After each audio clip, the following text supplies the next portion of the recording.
নবী বলেছে আলিফ পড়ার সাথে সাথে এই গ্রামের যে কবরস্থান আছে এই গ্রামের কবরস্থানের একটা মুর্দাকে একদিন এক রাত আল্লাহর জান্নাতে দেওয়া।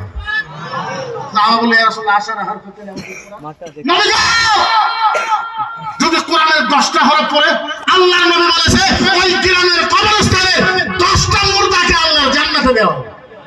সাহাবা বলছে ইয়া রাসূল হাত্তা নবী গো ইয়াউমা কিয়ামাতিল ইয়াউমুল কুরআন ইয়াউমুল কিয়ামা। সাহাবা বলছে ইয়া রাসূলুল্লাহ যদি ছাত্রী কিয়ামত পর্যন্ত কোরআন তেলাওয়াত করতেই থাকে আল্লাহর নবী বলেছে ওই গ্রামের মুর্দাকে কিয়ামত পর্যন্ত আল্লাহর জান্নাতে দিতেই থাকে।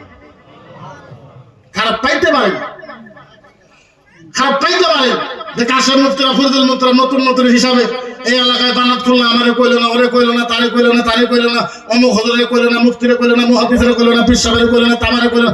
নাও কইতে পারে, আরম্ভ করছে, আরম্ভ তো করতে দাও, আরম্ভ তো করতে দাও। সময় আসবে তো, সময় আসবে, একটা সময় দাও, একটু সময় দাও। ভূত তো সবারই হয়।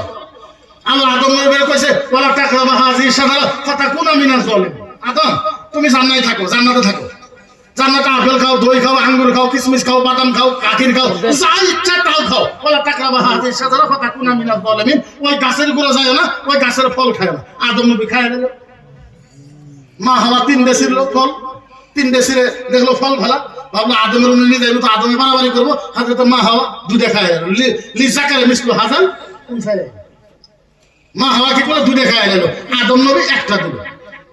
ওই যে আদম নবী সিঙ্গেল খাইলো, মা হাওয়া ডাবল খাইলো। এই যে দুনিয়াতে পোলাপানের মাটি ভাগে না, মেয়েরা সিঙ্গেল দেয় না ডাবল দেয়? সিঙ্গেল কেন? ওই যে মা হাওয়া ডাবল খাইলো, বাবা আদম সিঙ্গেল খাইলো, যার শরীর ডাবল। আমার আপনাদের কাছে পায়ে হাত রাখে, যেহেতু আপনারা সব আমাদের